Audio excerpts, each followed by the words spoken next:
First up, we start with the bullish setup for next week. Definitely a bullish close for this week. The Dow, NASDAQ, and S&P all up more than 1% today after Fed Chair Jerome Powell indicated pretty clearly rate cuts are coming.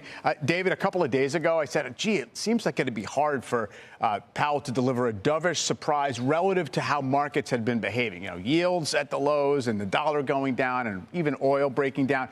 Seemingly, by the market reaction, that happened. What did you hear? Yeah, I heard everything that I wanted to hear from a dovish perspective. He's ready to go.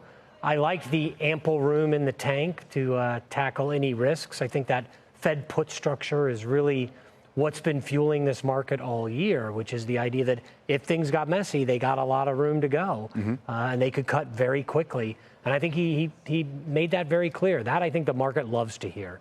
But everything there was data dependent. But if things get messy, we know we've got a lot of risk adjustment coming from the Fed quickly. And I think the market feels very secure in that. And that's why they're buying. And that's why we are where we are at this point in the year, up 16, 17, 18%. Yeah, for sure.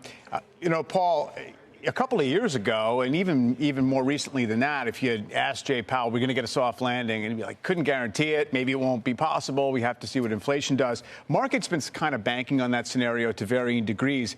Have we kind of gotten there already in terms of we're kind of priced for a benign environment? Yeah, no, I think we've come in markets. I mean, you look at we're within 1% of an all-time high in the S&P 500. So we've come full circle. The market and Jay Powell are all lovey-dovey again versus 2 years ago when he went scorched earth on the market. So we've really had a turnaround here. The market is at highs, but we've done nothing since mid-July. The market's basically where it was Wednesday. So there's a lot of sound and fury like Macbeth, but signifying nothing. Yeah. But at the same time, you've got to look at what's happened. Since the high in July, you have the S&P down 0.1%. But the Russell equal weight, the S&P equal weight is new highs. You have the NASDAQ down 4%, and you have the semis down 12%. So we're seeing that broadening out of the market. And I think that's something when you just look at the indices and say, oh, nothing's happened, there really has been some rotation. No, there's definitely some nuanced kind of reshuffling of leadership, I guess you might say. And, we tried it in late July, the rotation for small caps and banks, kind of had a little bit of a gut check after that. We'll see. But so small caps, they were the most overbought a U.S. index has ever been in mid-July. When you look at those prior periods, 4 standard deviations above their 50-day moving average, you invariably see a short-term pullback, which is exactly what we saw. 1 year later, they were always higher. All right. Well, we're a month later, and they're trying. Next up, let's talk about the consumer. Retail earnings this week showing the consumer has been spending somewhat solidly, but might not be able to keep doing so depending on what company you're listening to. Lots of retailers giving some disappointing guidance. So I guess, David, this comes down to the real economy. What is it showing right now? How vulnerable is it? You mentioned Powell says, look, we're going to be there if things soften up more. Where do we sit right now, though? I think most of the labor market data still looks pretty good. Claims data, the market's been really keying off of claims. It is the most high-frequency piece of data we get. People have jobs. People aren't getting riffed.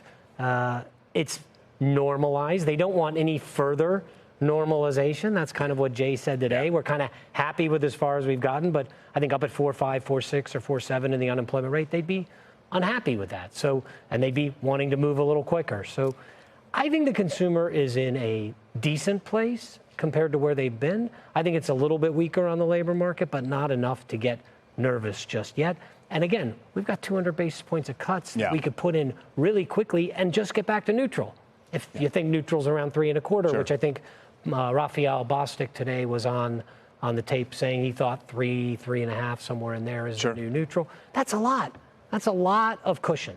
And I think on your point about the claims, we got concerned on the uptick, but there's some argument to be made that there's some seasonality in there and that we will see some pullback, and we've seen some stabilization at least. But to your point, the Fed will be there. Hopefully we don't need them to come in more and be aggressive, but they will be there, and that's a very different scenario than we've even seen like 6 weeks ago.